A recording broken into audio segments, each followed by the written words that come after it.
The old bleachers creaked under their feet as John, Emma, and their friends climbed the rusty stairs beneath the Oakdale High Gymnasium. It was well past midnight, but curiosity had drawn them to investigate strange noises reported late after basketball practice. "I still think this is a bad idea," whispered Emma, flashlight in hand. "What if we get caught by Principal Harris?" "Relax. He's probably asleep by now like the rest of the town," John replied. "I just want to see what animal might be trapped down here." They reached the bottom level, the flashlight beam cutting through dust motes in the stale air. No animals were in sight, just maintenance equipment and storage boxes lining the concrete walls. "See, I told you it was nothing." "Let's head back," said Emma impatiently. But then John's light caught something odd, a section of wall that didn't quite match the others. Stepping closer, he rapped his knuckles against it and heard a hollow echo instead of solidness. A hidden door. Peering closely, he found a recessed metal handle and pulled. With a loud screech, the entire wall panel swung outward, revealing a dark stairwell leading further down. "Whoa! I think we found the source of those noises all right," John said in a hushed tone. Emma hesitated. "We really shouldn't go down there. It could be dangerous." But John was already starting down the steps, curious despite the ominous feeling creeping over him. Gritting her teeth, Emma followed with the others, not wanting them to go alone. The stairs ended in a long corridor, lit with emergency lights. Heavy steel doors lined the sides, small windows set at eye level. John peered inside the first one and nearly dropped the flashlight in shock. A gaunt, hairless humanoid creature was pressed against the glass, staring back with feral eyes. It let out an inhuman shriek that echoed down the hall, long fingers clawing at the barrier. "What the hell is that thing?" cried Emma. The others scrambled back in fright at the monstrosity. John regained his composure, scientific mind assessing the discovery. "Some kind of lab experiment, I think. This must be a secret research facility." He moved to the next cell and saw more of the creatures. Some curled in the corner while others paced endlessly. Their bodies were emaciated, yet muscular, skin pulled taut over protruding bones. A few had visible mutations, extra limbs, misshapen skulls. All watched the intruders with predatory focus. "We need to get out of here now," Emma insisted, unnerved by the specimens. But as they turned to leave, a crash sounded from the last cell. Rushing over, they found the door hanging open on broken hinges. The creature within was gone. "Run!" shouted John, leading the charge back up the corridor. Heavy footfalls echoed behind them as the escaped creature gave chase. They scrambled up the stairs and through the secret door just as claws scraped the metal edge. Slamming it shut, they dragged a storage cabinet in front of it, heart pounding. "What do we do now?" asked one of the others fearfully. They were trapped in the gym with that thing. But John was already formulating a plan. "We need to warn Principal Harris without alerting the creature. Follow me and be very quiet." The morning sun rose over Oakdale, but an eerie stillness had fallen over the high school.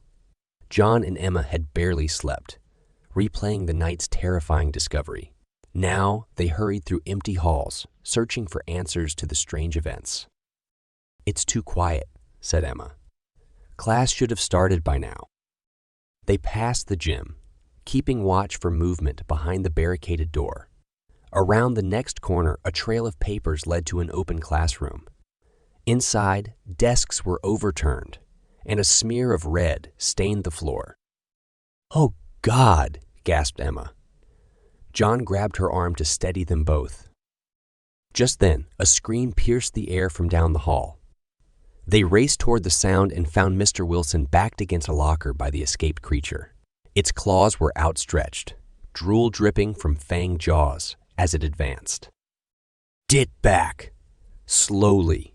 John yelled, throwing a fire extinguisher at its head. The canister struck with a metallic clang, momentarily stunning the creature. Wilson seized the chance to sprint past to safety. "We must warn the others," said Wilson, regaining composure. "This thing has multiplied overnight. The school is overrun by these things." "Zombies," replied John grimly. "That's what they are. We saw the lab. This was some kind of experiment that went wrong." Emma nodded. "We need to barricade the exits, then find anyone still alive and get them to the gym. It's the only place large enough to hold out." Working quickly, they secured all doors and windows with whatever furniture could be moved. Through the windows, shuffling figures were visible emerging from the surrounding woods to converge on the school. The outbreak was spreading. A scream rang out from the cafeteria. Bursting inside, they found a group of students cornered by 3 zombies. Emma grabbed a mop and swung with all her strength, caving in a skull with a wet crack. The others scattered in fear at her ferocity. "This way! Hurry!" shouted John, leading the survivors at a sprint. They piled into the gym just as more zombies shambled into view, barricading the double doors. The group took stock of who remained. A dozen students huddled together, some bloodied and in shock. "Is anyone bitten or scratched?" asked Wilson urgently. All shook their heads, too terrified to speak. Emma took charge. "We're safe for now, but trapped. Any ideas on how to get out of here?" She looked to John expectantly. He scanned the gym, mind racing. His eyes fell on the equipment from various clubs stacked along the walls. An idea started to form. "Everyone listen up. I think I have a plan." The group huddled together that night in the gym, taking turns keeping watch as the others tried to sleep. John pored over schematics of the underground lab he had sketched from memory.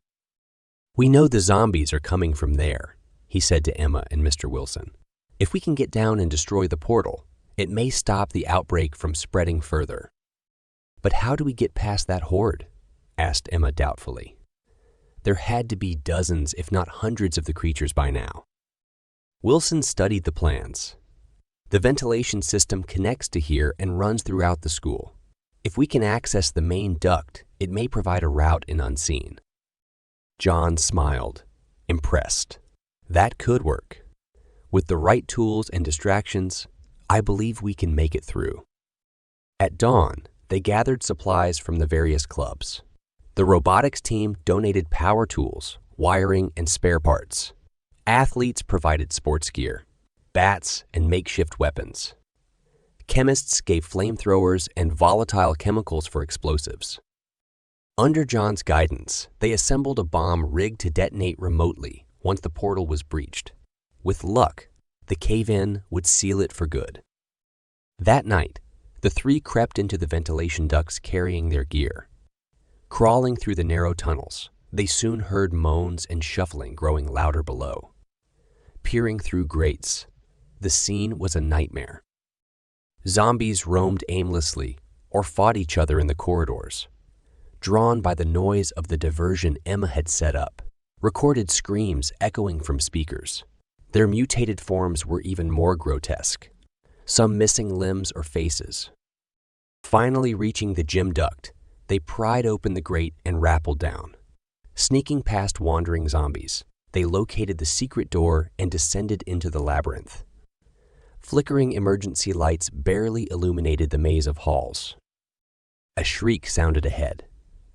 Rounding the corner, they found a zombie mauling one of its own, ripping flesh from bone. It dropped the mangled corpse at their approach, lunging with outstretched claws. Wilson swung his bat, caving its skull with a wet crunch. They hurried on, fighting off occasional attackers. At last, a massive steel door loomed ahead. The portal room. John placed explosive charges around the frame as Emma and Wilson held the entrance. Once finished, they retreated down the hall and John remotely detonated the bombs with a boom that shook the foundations. Dust billowed as rubble crashed inward, partially collapsing the doorway. Their work was done, now to escape before being trapped or overwhelmed. But as they turned to flee, a monstrous shape emerged from the debris cloud. The first zombie had mutated horribly, twice the size with thick armor, like skin. It roared in rage, the sound deafening in the enclosed space. They were cornered with no way past the hulking beast blocking their only exit. As it closed in for the kill, John noticed a support beam had been weakened by the explosion, groaning under the creature's weight. He made eye contact with Emma, who nodded in understanding. In unison, they rushed the zombie, dodging its swipes to hack at the beam with their tools.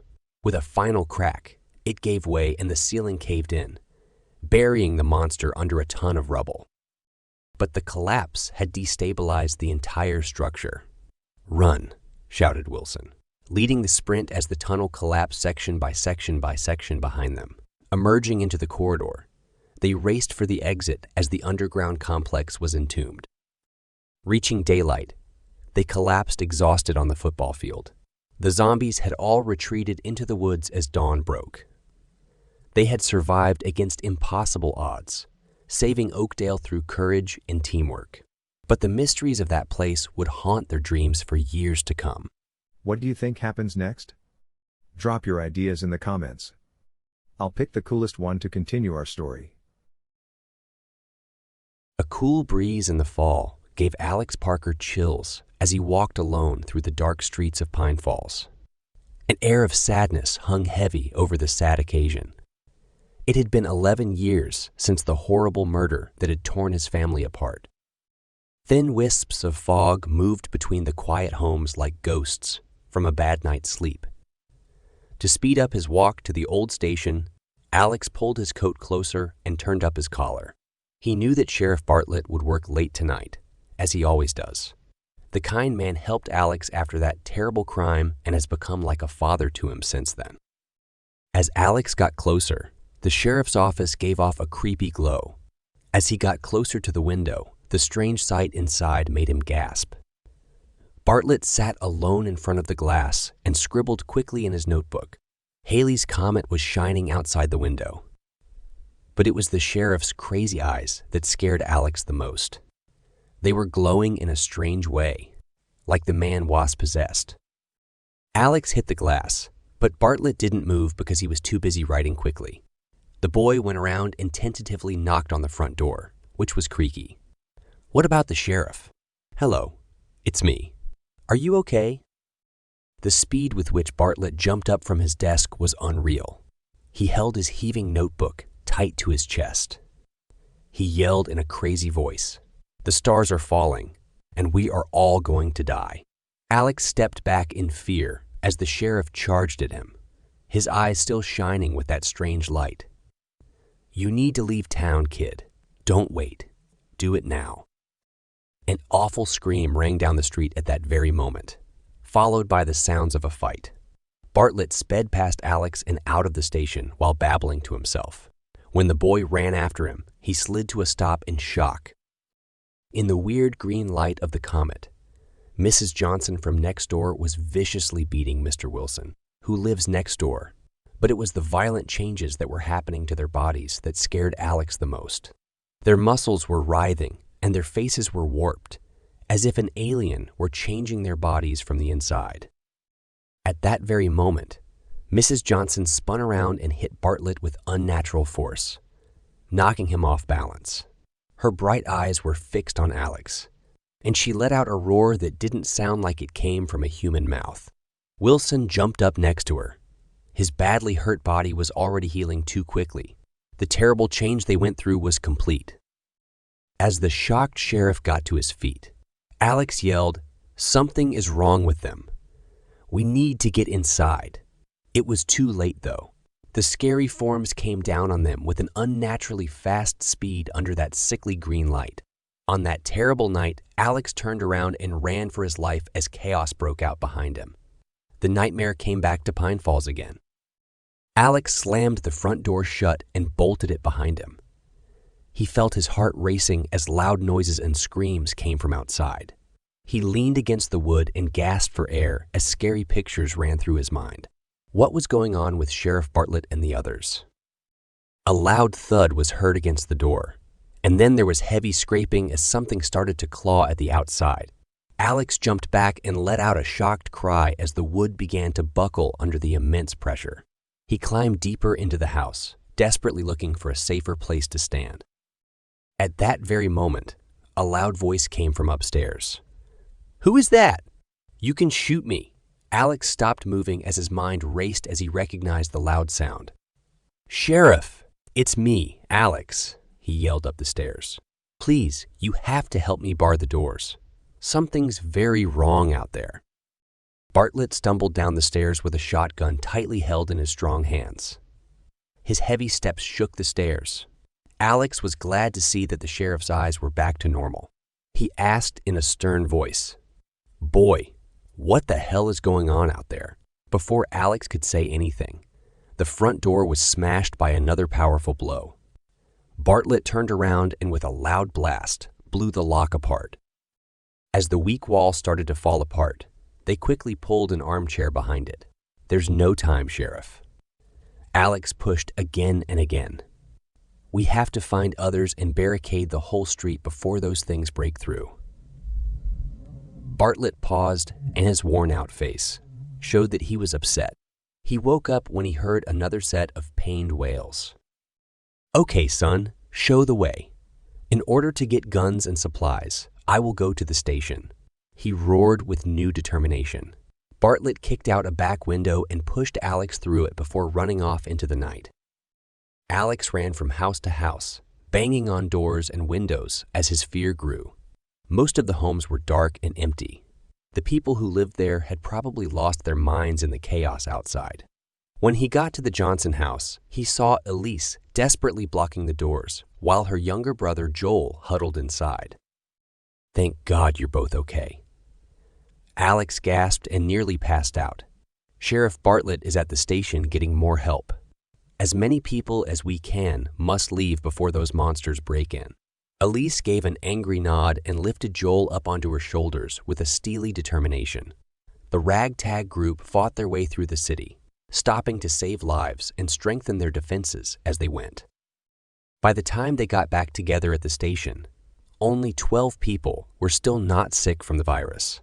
Bartlett had stuffed the building full of all the useful guns, knives, and tools. Survivors worked through the night to strengthen walls and board up windows. In the distance, a scary sound could be heard. In the foggy streets of Pine Falls, a chorus of strange howls and primal cries could be heard. The deadly hunt had begun. The days turned into a never-ending nightmare as the changed people from the town attacked the station over and over again. Crazy, violent creatures that Alex used to know as friends and neighbors threw themselves against the barriers because they were hungry and wanted to kill. Behind the weak defenses, food and water became scarce, and there was less and less chance of being saved or escaping. Alex, the others, and I took turns watching and jumping at every scrabbling hit or grunting howl. Frustrations grew as people got tired. Through a crack in the boards, Alex saw movement outside one night. A huge figure was hitting the wall with its misshapen head, ripping skin from its mangled face. Alex was horrified when he saw that it was Mr. Wilson. He was still healing, but the terrible damage he had taken earlier had left him only half. It looked like this plague changed both the body and the mind. He told the group about his observation in an awkward way, which sent a chill through the packed room. "How long before we also lose it?" Elise whispered it. A few days later, one of the guys died from an infection that had spread to his body. While the others burned in a circle around his body, Sheriff Bartlett stared straight into the flames. He hummed, "We're not going to last much longer, cooped up in here. It might be time to split up and try to distract them in groups." When she heard this, Elise lost it. "You want us to run away and be killed one by one in the woods. Together, we have a better chance." A fight broke out between them, and only Joel's frightened cries stopped it. "Get your act together," Alex yelled. "We shouldn't fight with each other." But as the sheriff and Elise looked at each other with a knife, he wondered how long they could stay together as the darkness around their minds grew. The attacks got even scarier that night. Frenetic screams and pounding could be heard throughout the station as a never-ending crowd pushed against the walls outside.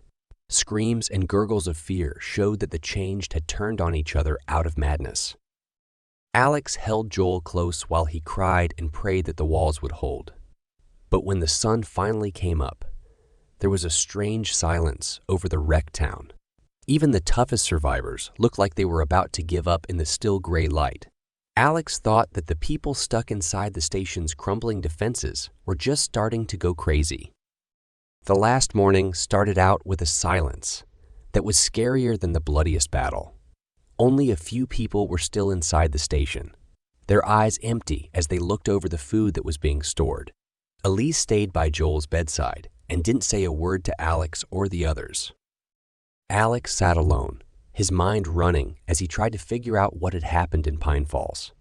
There was something more than just chance about the comet's appearance. His parents had given him a crazy warning about stars falling from the sky the night they were killed. This made him jump. Alex was determined to find answers, so he snuck out of the station at dawn with the few useful things that were still there. Even though he wanted to comfort Elise by putting his hand on her shoulder, she jerked away without looking at him. She was too upset and tired to say anything else. Alex went back the way he came to his childhood home on the edge of town, staying low to avoid being seen. The growing path looked eerily clean compared to the death and destruction around it. When he got close to the open, an odd light came through the trees in front of him. Alex was shocked when he saw the source in the sky above the house. Halley's Comet, which was twice as big as it had been a few days before. Its sickly green glow seemed to give off an otherworldly air. It took a while for the real horror to hit him. At the bottom of the porch stairs, his parents were lying flat and twisted, just like the last time he saw them many years ago. Now, though, as the comet's light covered their bodies, they moved in a sick, spine-chilling way. Alex realized they were changing again and felt fear start to rise. "Why?" he screamed so badly at the sky that it didn't care. "What did you do to us?"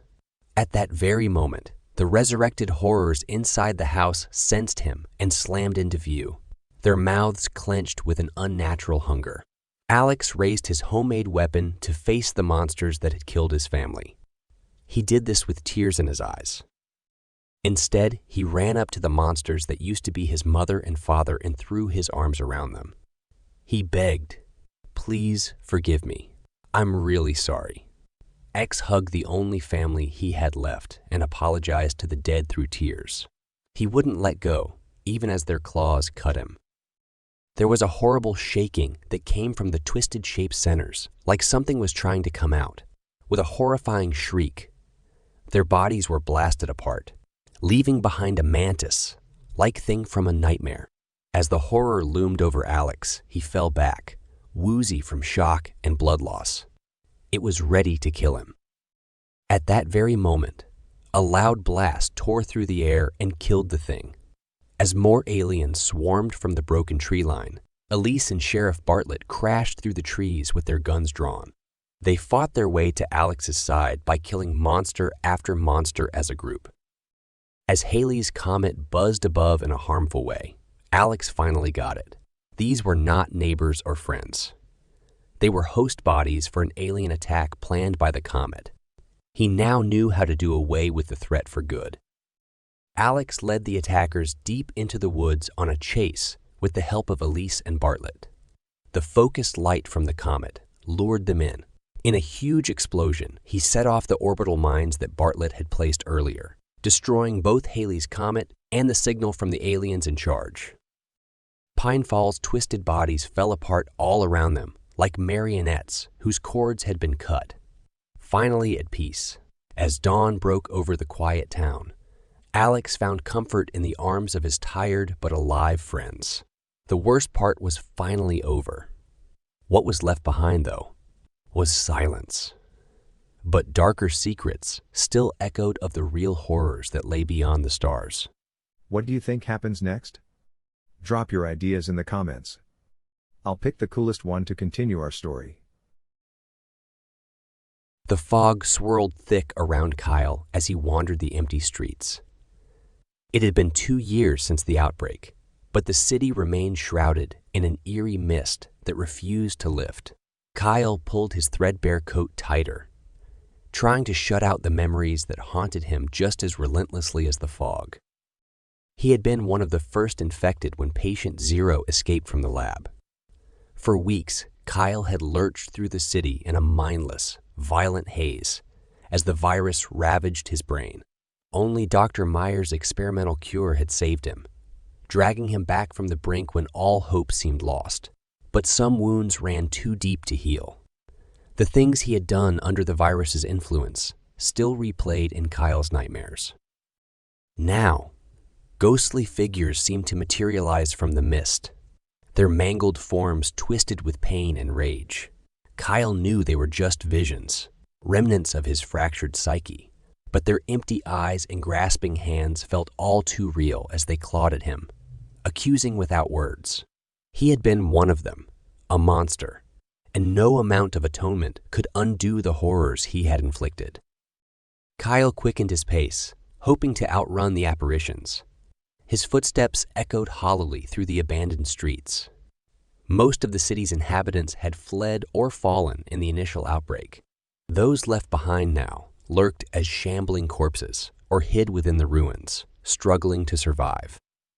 Kyle avoided the infected zones, sticking to the winding back alleys. He had scavenged this entire area weeks ago, but still checked the abandoned shops and apartments out of habit. Today, a glint caught his eye through a dusty storefront window. Peering inside, Kyle spotted a rusted metal box tucked beneath a shelf. Wedging it open revealed tattered documents within, along with something that made his blood run cold. Photographs of the secret lab where the virus was created, along with names and locations redacted in black marker. Kyle's mind raced. Why would such incriminating materials be left out in the open like this? It didn't feel like a random find. He knew the official story claimed the outbreak was an accident, a virus that somehow escaped containment. But these documents hinted at deception, a cover-up surrounding the lab's true purpose. As the fog thickened, Kyle sensed eyes watching from the mist. He shoved the papers into his bag and hurried away, unnerved by the feeling that unseen forces were manipulating events. His investigations had unearthed disturbing clues, and Kyle suspected the lab held even darker secrets. Perhaps confronting those ghosts of the past held the key to laying his own demons to rest. Night fell as Kyle navigated the city streets on autopilot, lost in thought. He barely noticed as the buildings gave way to rubble and overgrowth. A crumbling wall loomed ahead, its base obscured by fog. Kyle climbed over and froze, realizing he had stumbled upon the lab's hidden entrance almost by accident. An ominous chill crept up his spine as he gazed at the heavy steel door partially buried in the ruins. Whatever lay within those shadowy corridors, Kyle felt compelled to face it, for better or worse. Taking a deep breath, he pushed open the door and descended into the darkness. Kyle picked his way cautiously through the dimly lit corridors. The emergency generators must still be providing some power deep underground. Dust coated every surface, undisturbed for years. A faint glow emanated from an open doorway up ahead. Kyle peered inside to find a large laboratory, its walls lined with rows of specimen containers. Floating in green liquid inside each jar was a human brain, severed from its body. Kyle stifled a gag, repulsed yet transfixed by the gruesome display. A noise made him whirl around, hand flying to the rusty pipe he carried as a weapon. But the corridor stood empty. Kyle told himself it was just the building settling, yet the hairs on his neck prickled. He knew from experience that this place was far from abandoned. Deeper in the complex, Kyle discovered an autopsy room. Steel tables were still stained with dried blood, surgical tools left in disarray. Cabinets held files on test subjects, pages detailing experiments that made his skin crawl. Had he ended up on one of these tables if not for Dr. Meyer's cure? A crash echoed from a room down the hall. Kyle crept towards the sound, senses on high alert. Peering through the open door, he spotted a hunched figure rifling through a desk. But it was no ordinary scavenger. Its skin hung in gray tatters, exposing raw muscle. It had not yet noticed Kyle. He aimed his pipe, hand shaking. Could he bring himself to kill again, even in self-defense? Before he could decide, the creature's head snapped up to fix milky eyes on Kyle. It opened its jaws in a soundless shriek and charged. Kyle swung on instinct, feeling the pipe connect with a sickening crunch. The creature crumpled to the floor. He stared down in horror at the misshapen face. It had once been human. A slow clap made Kyle spin around. A woman stood watching him, features obscured by the dim light. "Well done. It seems my cure took hold in you after all." "Dr. Myers," Kyle gasped, recognizing her voice. 2 years had not been kind. Her lab coat hung loosely on a too thin frame, eyes sunken in her gaunt face. "Come with me if you want answers about those." "Apparitions haunting your dreams," she said, turning away without waiting for his response. Kyle had no choice but to follow, questions burning as they descended deeper into the complex. The walls grew damp and moss, covered as if burrowing into the earth itself.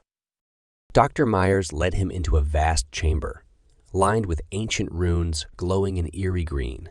Cages held withered corpses, some missing limbs or jaws. A putrid smell hung in the air. "This is where it all began," she said grimly, "where I made the worst mistake of my life, unleashing powers I did not understand. The dead were only the beginning. There are deeper evils in this world than even I knew." She gestured to artifacts covered in cryptic symbols. This place was a research outpost, studying artifacts recovered globally with rumored abilities. I believed if we harnessed their energy, limitless knowledge and power could be ours. But controlling such forces requires a price. Kyle stared in horror as memories surfaced, of shadows twisting the infected into nightmarish forms, a presence that seemed to feed on the madness and violence. You experimented on the living and dead, unleashed dark magic for your experiments. Dr. Myers nodded slowly. The apparitions you see, they are fragments of that entity drawn to you through what was done. It seeks to pull you back into the chaos, so it may feed once more. I can help you understand.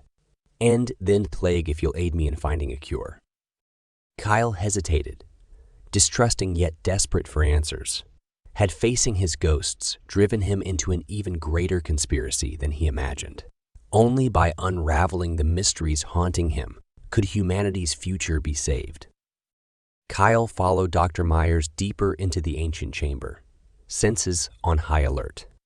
The shadows seemed alive, twisting at the edges of his vision. There, Dr. Myers pointed to a massive stone tablet engraved with the same runes glowing eerily across the walls. "This holds the key to understanding our enemy and developing a cure." She pulled a thick tome from her pack and began decoding the symbols, muttering to herself. Kyle paced restlessly, every instinct screaming to flee this unholy place. A noise made him whirl, but the chamber remained empty, or so he thought. A chill crept up his spine as whispers echoed faintly in the darkness. Phantom shapes materialized, faces contorted with anguish and rage. Kyle backed away in horror, recognizing the mangled visages that haunted his dreams. "You see them too, don't you?" Dr. Myers asked grimly without looking up from her work. "The entity is using them to break your will, drag you back into the chaos so it may feed on the suffering." Kyle swung his pipe at the apparitions as they closed in, cries rising to a deafening crescendo. "How do I stop it?" "You must face the trauma of your past and regain control of your mind," Dr. Myers replied. "Only then can you resist its influence." Steeling his nerves, Kyle took a deep breath and stared into the ghost's empty eyes. I'm sorry for the things I did under the virus's control, but I won't let it rule me anymore. The apparitions froze, as if sensing his will hardening. In a flash, they vanished. For now. Kyle sagged in relief, only to tense at a noise echoing from the corridor. Shambling forms lurched into the chamber, jaws working hungrily. More crept from the shadows, drawn by the entity's call. Dr. Myers cursed. Their presence had alerted others to their location. A maniacal laugh rang out as a robed figure emerged, flanked by armed survivors. Did you really think you could expose our secrets and live? Their leader sneered. Kyle recognized the man. He had been one of Dr. Myers' colleagues, gone mad in his experiments. You're the one manipulating the dead, feeding the entity for your own gain. The robed man's eyes blazed with fevered light. This plague will cleanse the weak and usher in a new world order with me as God. Kill them, he ordered his followers. Gunfire erupted as Kyle dove for cover. He hurled his pipe, catching one man in the throat. Dr. Myers fought like a cornered animal, slashing with her scalpel. As Kyle grappled with another survivor, he glimpsed the robed man retrieving an artifact from the tablet's base. Black smoke billowed as he began an incantation, summoning ever more infected to the chamber. Kyle knew they were doomed unless he stopped the ritual. Summoning all his strength, he broke free and charged. The robed man shrieked a curse, but Kyle barreled into him. They crashed to the floor in a tangle. Kyle's fingers closed around the artifact. Searing pain shot through him as otherworldly power surged through his veins. Visions assaulted his mind's eye. Of apocalyptic horrors the entity would unleash if not bound once more. With a primal scream, Kyle hurled the artifact against the stone tablet with all his might. Ancient magic exploded outwards in a shockwave, toppling columns. When the dust cleared, an eerie silence fell over the chamber. The robed man lay dead, as did all traces of the infected. Only Kyle and Dr. Myers remained, battered but alive. She rushed to the tablet. The runes had changed, their glow fading into dormancy once more. You did it, Dr. Myers breathed in awe. Banished the entity and neutralized the virus's hold. With your immunity and what we've learned, a cure can finally be developed to save humanity. Exhausted but at peace, Kyle smiled for the first time in years. He had faced his demons and survived, giving others a chance at redemption. Though shadows of the past lingered as a warning, for now the ghosts were quiet, and hope remained that from the ashes of this plague, a new dawn might rise. What do you think happens next? Drop your ideas in the comments. I'll pick the coolest one to continue our story.